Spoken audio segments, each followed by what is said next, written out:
Montana Studios. This is NBC Montana Today. Good morning, Montana. I'm Jason Hurst. As you pour your coffee and make breakfast, let's get you prepared to take on your Friday. Coming up, a local science museum is losing funding amid federal cuts. How the cuts could impact the museum's operations and how you can support the Discovery Center. Plus, promoting mental health awareness and suicide prevention in Montana.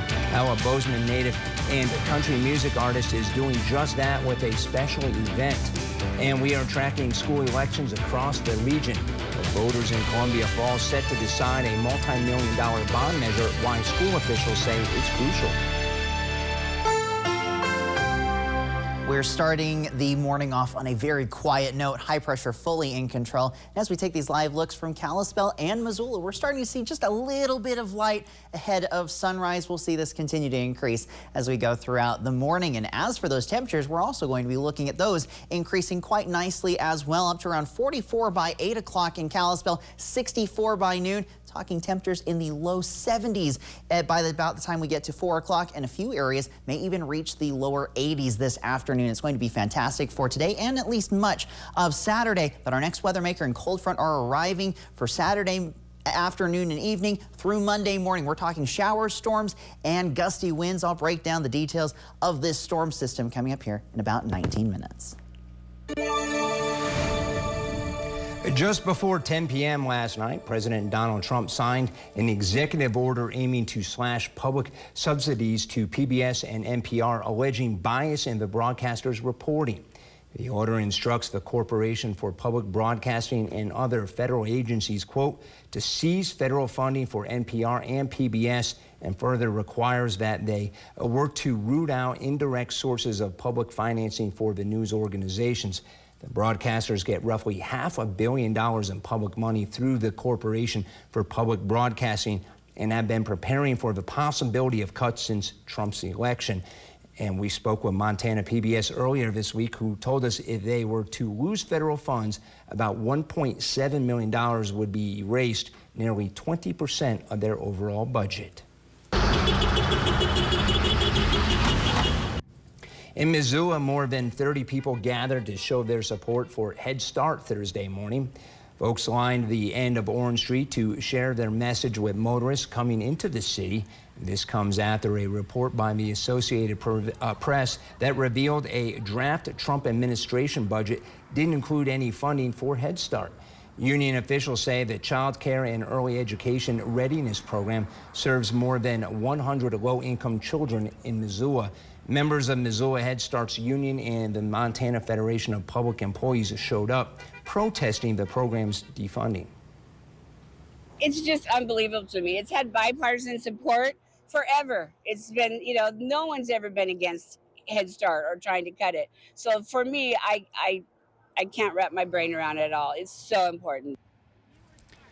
Maury says she was one of the first Montanans to be in Head Start and one of 7 siblings raised by a single mother.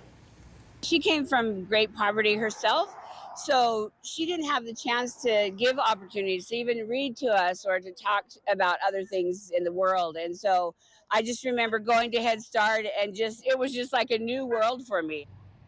We will continue to follow this story as the federal budget continues to take shape. Spectrum, a free Missoula science museum for kids, is the latest Montana entity grappling with federal funding cuts. NBC Montana's Jacob Owens gives us a look inside Spectrum's work and its uncertain future. These are just a few of the roughly 200,000 visitors the Spectrum Discovery Area and its programming reach every year in Montana. Future offerings may look different now that the federal government terminated 2 substantial grants worth a total of $500,000. That's roughly 10% of the organization's budget. It usually only happens in instances where you're not holding up your end of the bargain. So for whatever reason, you're misappropriating funds. But we know that we do a really good job of delivering on the things that we got approved for. And so it was disappointing to see that happen. Sobin tells NBC Montana one terminated grant measured if the museum was providing what Missoula wants, The other aimed to make the museum's information accessible to immigrants and refugees, with efforts like translating materials.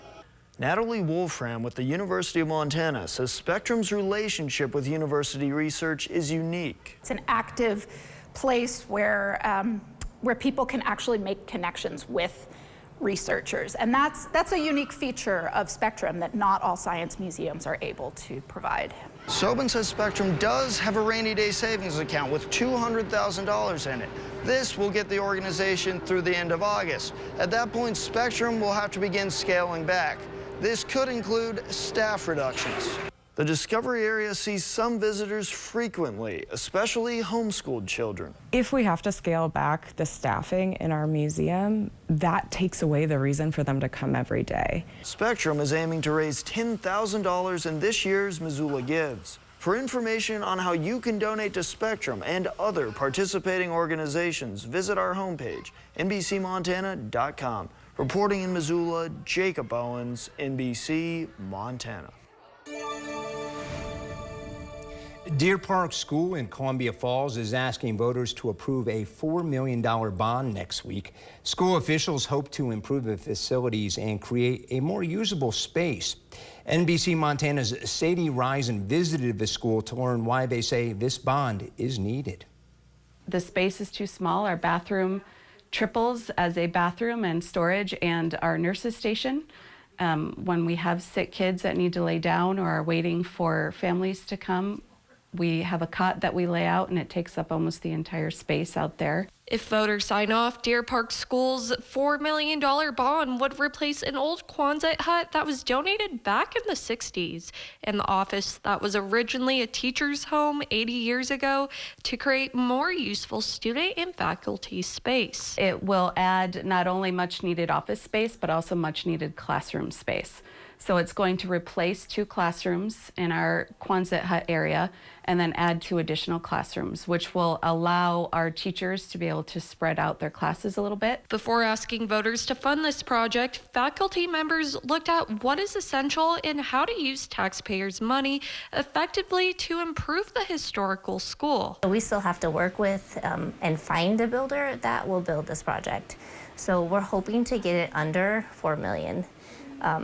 We want to be as fiscally responsible as we can with the money so that it lessens the burden on our district voters. One parent told me she was shocked about the request for $4 million, but when she learned more about the bond, it made sense. This is a strategic plan. They're going to do it in chunks. And if they don't need the $4 million, then they're not going to spend the $4 million. So that was really helpful to understand that. I also appreciated that they have looked at it from a building perspective of what is essential and what is necessary. A board member who has been involved with the school for over a decade says the project is crucial to keep providing quality education for students. We wouldn't be asking if it wasn't really necessary. And this isn't in any way to increase the size of the school, to bring in more out-of-district students. This is for our in-district community. The school encourages the community to stop by or give them a call if they have any questions about the bond. Reporting in Columbia Falls, Sadie Risen,